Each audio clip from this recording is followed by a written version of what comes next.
Hello दोस्तों, नमस्कार। मैं मनीष चक्रवर्ती आप सबका स्वागत करता हूं। चलिए हम लोग पढ़ने वाले हैं वृत्त से संबंधित क्षेत्रफल, क्लास 10 का ये एनसीईआरटी का ये चैप्टर है वृत्त से संबंधित क्षेत्रफल।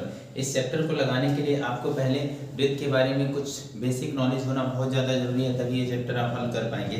तो चलिए देखिए मेरे साथ, ये एक वृत्त हो गया, ये हुआ वृत्त। ये वृत्त में ये अंदर वाला भाग क्या होता है? क्षेत्रफल होता है। उसके बाद ये बीच वाली जो लाइन हो गई, ये वृत्त के केंद्र को टच करके जो लाइन जाता है इसको बोलते हैं व्यास, व्यास बोलते हैं।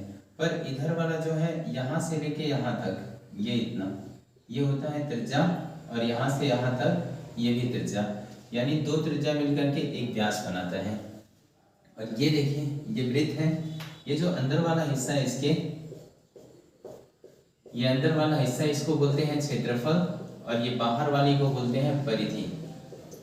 जो बाहर बाहर, ये जो बाहर बाहर है, ये जो बाहर बाहर है इसको बोलेंगे परिधि, और अंदर वाली को क्या बोलेंगे? क्षेत्रफल बोलेंगे। और ये वाला क्या है? ये व्यास है, ये व्यास।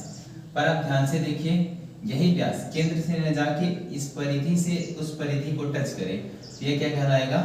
ये हो जाएगा जीवा। और एक बार त्रिज्या भी बना देते हैं। ये देखिए वृत्त हो गया, यहाँ से एकदम केंद्र से परिधि की किसी भी साइड मिल जाए इसको बोलेंगे त्रिज्या, त्रिज्या। यही मान लीजिए इधर आके मिल जाए तो ये भी क्या होगा? त्रिज्या होगा। उसके बाद फिर इधर आके मिल जाए, ये भी क्या होगा? ये भी त्रिज्या होगा। यानी परिधि की किसी भी केंद्र से परिधि को टच कर जाए तो क्या होगा? त्रिज्या होगा। और पूरा केंद्र को टच करते हुए दोनों परिधियों को टच करे तो क्या होगा? व्यास होगा। यानी दो त्रिज्या मिला करके एक व्यास का निर्माण करते हैं। यानी मैं एक बात कहूं कि दो त्रिज्या बराबर क्या होगा? व्यास होगा। दो त्रिज्या बराबर क्या होगा मेरे दोस्त? व्यास होगा। अब हमें इसमें एक चीज और, वृत्त, अर्धवृत्त भी और वृत्तखंड और त्रिज्यखंड ये भी पता होना बहुत ज़्यादा जरूरी है। यानी हमें अर्धवृत्त और वृत्तखंड के बारे में भी थोड़ा नॉलेज होना चाहिए। ये देखिए, ये जो है ये वृत्त है। अगर मैं इसको केंद्र से काट दूं, एकदम केंद्र से, ये देखिए मैंने केंद्र से इसको काटा, एकदम बीचों बीच केंद्र से हमने काटा, ये हो गया अर्धवृत्त। अर्धवृत्त ऊपर वाला भी क्या है? अर्धवृत्त है। हाँ, इसमें दो अर्धवृत्त हो गए। इसी प्रकार आपको त्रिज्यखंड भी पता होना चाहिए और वृत्तखंड। यहाँ देखिए ये वृत्त है, ये हुआ वृत्त, ये वृत्त है, ये केंद्र हुआ। केंद्र से यहां तक मिला दे, फिर यहां तक ऐसे, इसको हमने काटा, ये हो गया त्रिज्यखंड। क्या है? त्रिज्यखंड। और ऊपर वाला भी त्रिज्यखंड है, ये नीचे वाला लघु त्रिज्यखंड है, ऊपर वाला दीर्घ त्रिज्यखंड है। इस बात को ध्यान देना। और एक बात और आएगा, वृत्तखंड। ये मान लीजिए ये जीवा, यानी जीवा से जब कटेगा तो क्या हो जाएगा? ये, इसे बोलेंगे वृत्तखंड। नीचे वाला क्या है? वृत्तखंड। ऊपर वाला भी क्या है? वृत्तखंड है, वृत्तखंड है। पर ध्यान रहे, नीचे वाला लघु वृत्तखंड है, ऊपर वाला दीर्घ वृत्तखंड है। तो आपको ध्यान रखना है क्या? वृत्त के अंदर वाला जो भाग होता है उसको बोलते हैं क्षेत्रफल, और जो बाहर बाहर होता है उसको बोलते हैं परिधि। और केंद्र से यदि टच होके जाएगा, देखिए केंद्र से टच करते हुए जाएगा, परिधि को छुएगा तो पूरा व्यास होगा। और जब एक ही साइड में रहेगा, ये एक ही साइड में रहे, मतलब केंद्र से टच होकर के एक ही किनारे पे जाएगा तो ये त्रिज्या होगा। और परिधि के दोनों टुकड़ों को टच करेगा, दोनों साइड को टच करेगा तो ये जीवा होगा। और यहाँ आधे मतलब पूरा आधा आधा कटेगा तो अर्धवृत्त होगा। और केंद्र से यदि टुकड़ा कटेगा तो त्रिज्यखंड होगा, और जीवा से टुकड़ा कटेगा तो क्या होगा? वृत्तखंड होगा। इस बात को आपको ध्यान देना है। और इस चैप्टर में क्या सूत्र जरूरत पड़ने वाले हैं ये भी हम लोग लिख लेते हैं। चलिए देखिए, इस चैप्टर में सूत्र क्या क्या जरूरत पड़ने वाली है। पहले तो सबसे पहला सूत्र, इंपॉर्टेंट सूत्र वृत्त के बारे में। पहले तो वृत्त का पहले तो व्यास, व्यास बराबर होता है दो त्रिज्या, यानी कभी आपको त्रिज्या, व्यास को डायमीटर बोलते हैं जिसको डी से दर्शाते हैं, और त्रिज्या को आर से दर्शाते हैं। यानी व्यास बराबर डी और त्रिज्या को आर से दर्शाएंगे, यानी रेडियस आर से। व्यास डायमीटर होता है और त्रिज्या क्या होता है, रेडियस होता है। अब देखिए एक व्यास बराबर 2 त्रिज्या हुआ, बीच में गुणा कर रहा है, इधर आ जाएगा d/2, यानी त्रिज्या बराबर d/2, यानी व्यास का आधा क्या होगा, त्रिज्या होगा। इसके बाद जरूरत पड़ेगा वृत्त का क्षेत्रफल। वृत्त का क्षेत्रफल, वृत्त का क्षेत्रफल होता है पाई r स्क्वायर। उसके बाद जरूरत पड़ेगा वृत्त की परिधि। वृत्त की परिधि होती है 2πr। उसके बाद त्रिज्यखंड का क्षेत्रफल, त्रिज्यखंड का क्षेत्रफल, त्रिज्यखंड का क्षेत्रफल होता है θ/360 πr स्क्वायर। वृत्तखंड का, वृत्तखंड का क्षेत्रफल, वृत्तखंड का क्षेत्रफल होता है θ/360 πr square minus 1/2 r square sine theta. ये और एक और सूत्र जरूरत पड़ेगा, अर्धवृत्त। अर्धवृत्त, अर्धवृत्त का क्षेत्रफल, अर्धवृत्त का क्षेत्रफल, अर्धवृत्त का क्षेत्रफल होता है 1/2 पाई r स्क्वायर। अर्धवृत्त का क्षेत्रफल 1/2 पाई r स्क्वायर, वृत्त का क्षेत्रफल पाई r स्क्वायर। वृत्त का क्षेत्रफल, वृत्त का क्षेत्रफल पाई r स्क्वायर। उसके बाद फिर वृत्त की परिधि 2πr, त्रिज्यखंड का क्षेत्रफल θ/360 पाई r स्क्वायर। उसके बाद वृत्तखंड का क्षेत्रफल θ/360 पाई r square minus 1/2 r square sine theta, और अर्धवृत्त का क्षेत्रफल 1/2 पाई r स्क्वायर। एक और जरूरत पड़ेगा इसमें सूत्र का, चक्कर। चक्कर बराबर दूरी बटा परिधि, ये आपको ध्यान रखना है। चक्कर बराबर दूरी बटा परिधि, यानी वृत्त का क्षेत्रफल, अर्धवृत्त की परिधि, त्रिज्यखंड का क्षेत्रफल, वृत्तखंड का क्षेत्रफल, अर्धवृत्त का क्षेत्रफल, चक्कर बराबर दूरी बटे परिधि।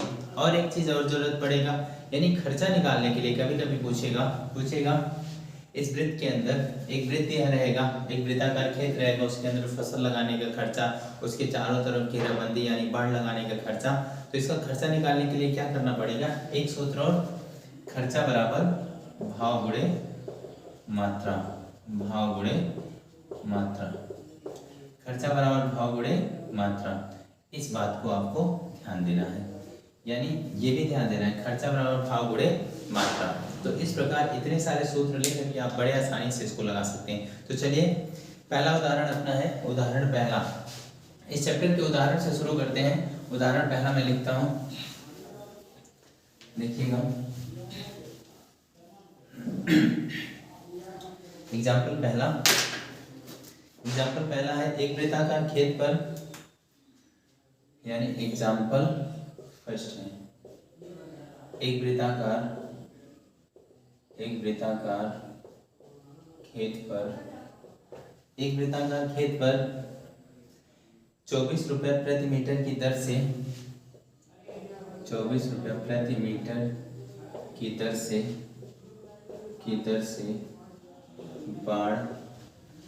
से बाड़ लगाने का व्यय, बाड़ लगाने का व्यय 5280 रुपया है, 5280 रुपया है, 5280 रुपया है। इस खेत की 0.50 प्रति वर्ग मीटर की दर से, इस खेत की 0.50 रुपया प्रति मीटर स्क्वायर की दर से जुताई कराई जानी है, दर से जुताई कराई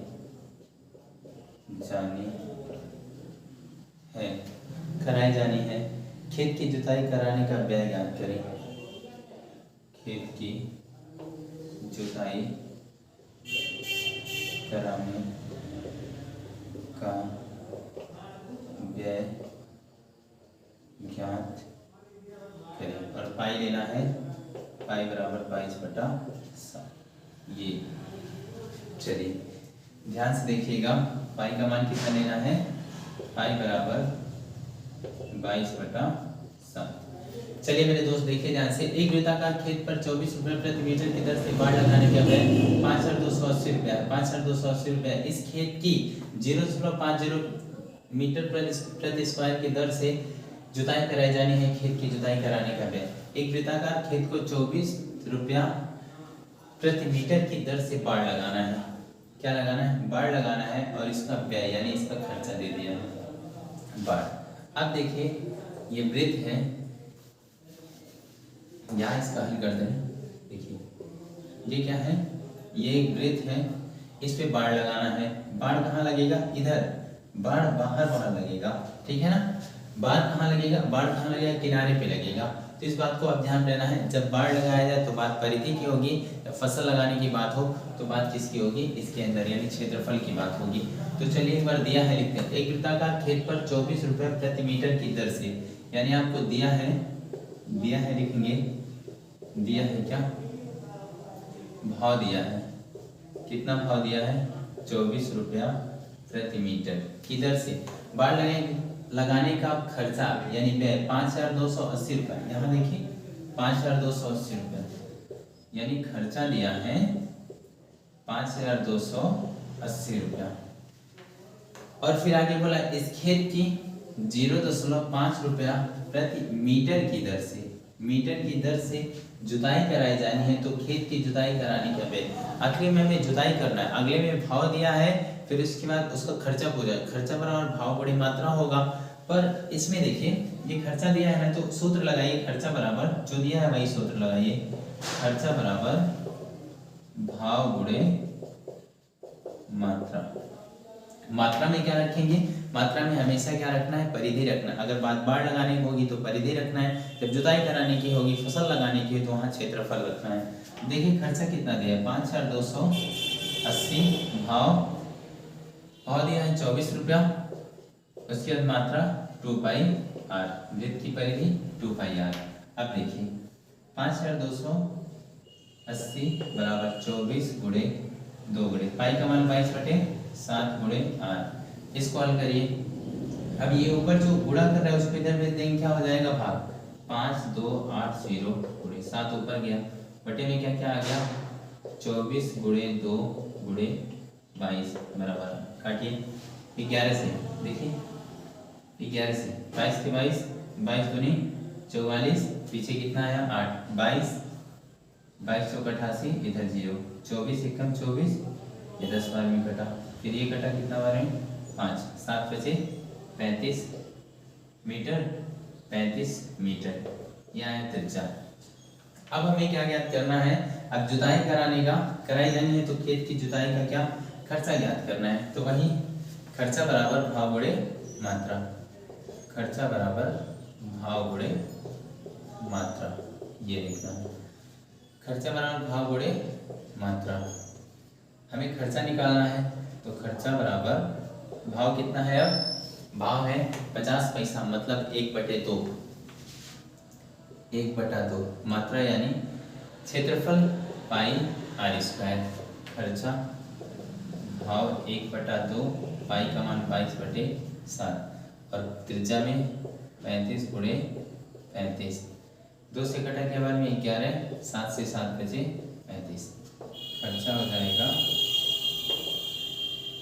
11 गुणे 5 बचे 25 को 5 हासिल 2, 5 या 15, 16, 17।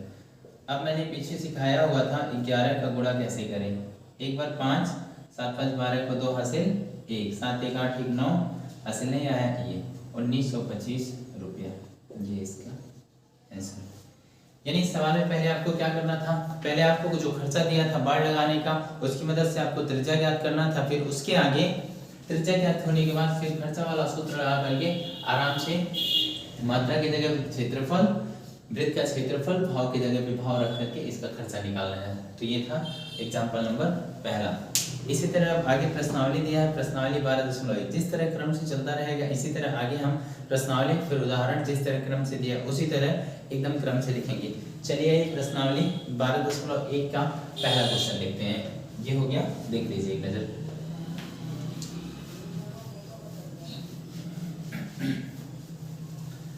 प्रश्नावली 12.1 प्रश्नावली 12.1 और इसका प्रश्न नंबर पहला लिखेंगे। इसका पहला क्वेश्चन है, दो वृत्तों की त्रिज्याएं क्रम से दो, मेरे साथ आप भी लिखेंगे, दो वृत्तों की त्रिज्याएं क्रम से, दो वृत्तों की त्रिज्याएं क्रम से 19 सेंटीमीटर और 9 सेंटीमीटर है। 19 सेंटीमीटर व 9 सेंटीमीटर है। उस वृत्त की त्रिज्या ज्ञात कीजिए। उस वृत्त की त्रिज्या ज्ञात कीजिए। उस वृत्त की त्रिज्या ज्ञात कीजिए जिनकी परिधि ज्ञात कीजिए,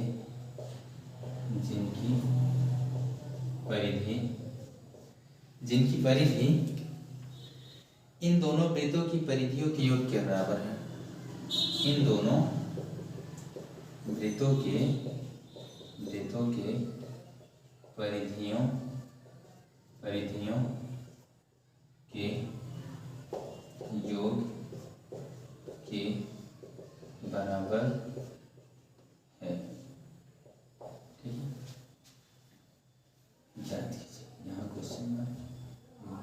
ठीक है, हाँ आप भी मेरे साथ सवाल लिखेंगे। जब मैं सवाल लिख रहा हूँ तो आप भी लिखेंगे। सवाल लिखने से क्या होगा, बीच में एक भी लाइन आपसे बिना पढ़े आगे नहीं बढ़ेगा और साथ साथ आपको लिखते वक्त ये ध्यान आ जाएगा इस सवाल में शुरू कहाँ से करना है। तो इस प्रकार मेरे साथ साथ आप भी सवाल लिखिएगा। चलिए ध्यान दीजिए, दो वृत्तों की त्रिज्याएं क्रमशः 19 सेंटीमीटर व 9 सेंटीमीटर है। कितने वृत्त हैं? दो वृत्त हैं। पहले की त्रिज्या 19 सेंटीमीटर है, दूसरे की त्रिज्या 9 सेंटीमीटर है। उस वृत्त की त्रिज्या ज्ञात करें। क्या रहा, उस वृत्त की त्रिज्या ज्ञात करें जिनकी परिधि इन दोनों वृत्तों के परिधियों, जिनकी परिधि इन दोनों वृत्तों के परिधियों के योग के बराबर है। परिधियों के योग के बराबर है। ठीक, कितने वृत्त हैं? दो वृत्त हैं। चलिए ध्यान से देखिएगा, इसको हल करें। कह रहा है दो वृत्तों की त्रिज्याएं, यानी दो वृत्त है। पहले वृत्त की त्रिज्या देखिए दिया है, हमें क्या लिखेंगे, पहले वृत्त की त्रिज्या दिया है, यानी पहले वृत्त की त्रिज्या बड़ा है तो हम बड़ा मान लेते हैं, यानी r 19 सेंटीमीटर। ठीक है, और ये 9 सेंटीमीटर, इसको r1 नाम दे दीजिए। r1 19 सेंटीमीटर और r2 9 सेंटीमीटर। चलिए कह रहा है उस वृत्त की त्रिज्या ज्ञात कीजिए जिसकी परिधि इन दोनों वृत्तों के परिधियों के योग के बराबर है। यानी हमसे त्रिज्या पूछ भी रहा है, इसको बड़ा त्रिज्या मान दे रहे हैं। ठीक है, सवाल कह रहा है दो वृत्तों की त्रिज्याएं क्रम से, ये एक वृत्त हो गया, साथ साथ एक छोटा वृत्त है। इन दोनों का योग, इन दोनों की परिधि का योग इस बड़े वाले वृत्त के बराबर आएगा। ये आपको ध्यान रखना। इसकी परिधि, इसकी त्रिज्या कितनी दी है? 19 सेंटीमीटर, इसकी त्रिज्या 9 और इसकी हमें ज्ञात करनी, ये सवाल है। यानी ये पहला वृत्त हो गया, दूसरा वृत्त हो गया, दोनों की परिधियों का योग इसके बराबर है। तो परिधि क्या होता है, जो दिया वही सूत्र। परिधि होता है 2 पाई r1 प्लस 2 पाई r2 बराबर 2 पाई r स्क्वायर, 2 पाई r। चलिए 2 पाई इसमें है, 2 पाई इसमें है, इसको मैं गणना यहाँ कर दे रहा हूँ। देखिए 2 पाई r1 प्लस 2 पाई r2 बराबर 2 पाई r। इसमें 2 पाई r है, इसमें भी 2 पाई है, तो 2 पाई कॉमन ले लिए, r1 प्लस r2 बचा। इधर 2 पाई यहाँ है तो 2 पाई r। अब देखिए 2 पाई कट गया, r1 प्लस r2 बराबर r।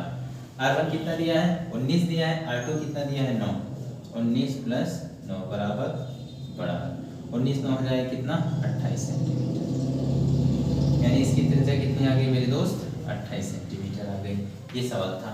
यानी बहुत ही सिंपल सवाल था, आपको बीच में नहीं, पहले आराम से सूत्र रखिए, सूत्र रखने के बाद यदि कॉमन आ रहा है सूत्र में ही आपको कॉमन करना है, फिर लास्ट में नंबर रख दीजिए, बहुत ही आसानी से गणना हो जाएगा। चलिए अब दूसरा सवाल लिखते हैं, एक बार इसको देख लीजिए। ये अब हम लोग दूसरा सवाल लिखेंगे इसी का, आप भी मेरे साथ सवाल जरूर लिखिएगा। दूसरा दिया है दो वृत्तों की त्रिज्याएं क्रमशः, दूसरा दिया है दो वृत्तों की त्रिज्याएं क्रमशः, दो वृत्तों की त्रिज्याएं क्रमशः 8 सेंटीमीटर और 6 सेंटीमीटर, 8 सेंटीमीटर व 6 सेंटीमीटर, हाँ 8 सेंटीमीटर व 6 सेंटीमीटर। उस वृत्त की त्रिज्या ज्ञात कीजिए, उस वृत्त की त्रिज्या ज्ञात कीजिए, त्रिज्या ज्ञात कीजिए, उस वृत्त की त्रिज्या ज्ञात कीजिए जिसका क्षेत्रफल इन दोनों, जिसका क्षेत्रफल इन दोनों वृत्तों के क्षेत्रफलों के योग के बराबर है,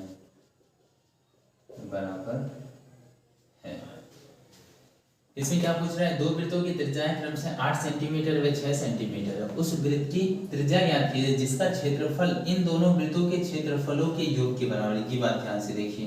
पिछले में क्या पूछा था, उसमें दिया था परिधि के योग के बराबर, इसमें क्षेत्रफल के योग के बराबर, तो बहुत आसान है, ध्यान से देखिए। यदि पहले तो आप लिख लीजिए दिया है, इसको कह रहा है दो वृत्तों की त्रिज्याएं, ये त्रिज्या 1 हो गया R1, या R2 हो गया, और उस वृत्त की त्रिज्या ज्ञात कीजिए, बड़ा वाला R पूछ रहा है, यानी R1 कितना दिया 8 सेंटीमीटर, R2 कितना दिया 6 सेंटीमीटर, और ये हमसे पूछ रहा है, ठीक है। और इन दोनों वृत्तों के क्षेत्रफलों के योग के बराबर है, बात किसकी चल रही है, क्षेत्रफल के योग के बराबर। देखिए एक तो वृत्त ये हो गया, एक वृत्त थोड़ा सा बड़ा बना, एक वृत्त ये हो गया, एक वृत्त ये, और मिलके एक वृत्त बनेगा बड़ा। इसकी त्रिज्या दी है 8 सेंटीमीटर, इसकी त्रिज्या 6 सेंटीमीटर, और ये त्रिज्या हमसे पूछा है, ठीक। चलिए इन दोनों के क्षेत्रफलों का योग, इसका वृत्त का क्षेत्रफल पाई r स्क्वायर, R1 का स्क्वायर प्लस पाई R2 का स्क्वायर बराबर पाई r स्क्वायर। पाई इसमें है, पाई पाई कॉमन ले लिए, R1 का स्क्वायर प्लस R2 का स्क्वायर बराबर पाई r स्क्वायर। देखिए पाई से पाई कट गया, बचा क्या, R1 का स्क्वायर प्लस R2 का स्क्वायर बराबर r स्क्वायर।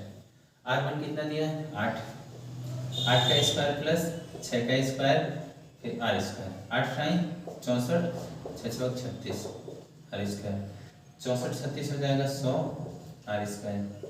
देखिए स्क्वायर हटा क्या लगा, रूट लगा, ये r। अब 100 किसका वर्गमूल है, 110 का वर्गमूल है, 10 सेंटीमीटर। इसका उत्तर कितना आ गया 10 सेंटीमीटर। इस प्रकार आप बड़े ही आसानी से इसको लगा सकते थे। चलिए यह क्लास यहीं तक रखते थे, आगे अगला तीसरा चौथा पांचवा जो सवाल रहेगा उसको अगले वीडियो में देख लेंगे। तो इस प्रकार आपको कक्षा 10 का मैथ सीखना है और पूर्णांक में पूर्णांक लाना है, तो आप मेरे साथ बने रहिएगा। धन्यवाद।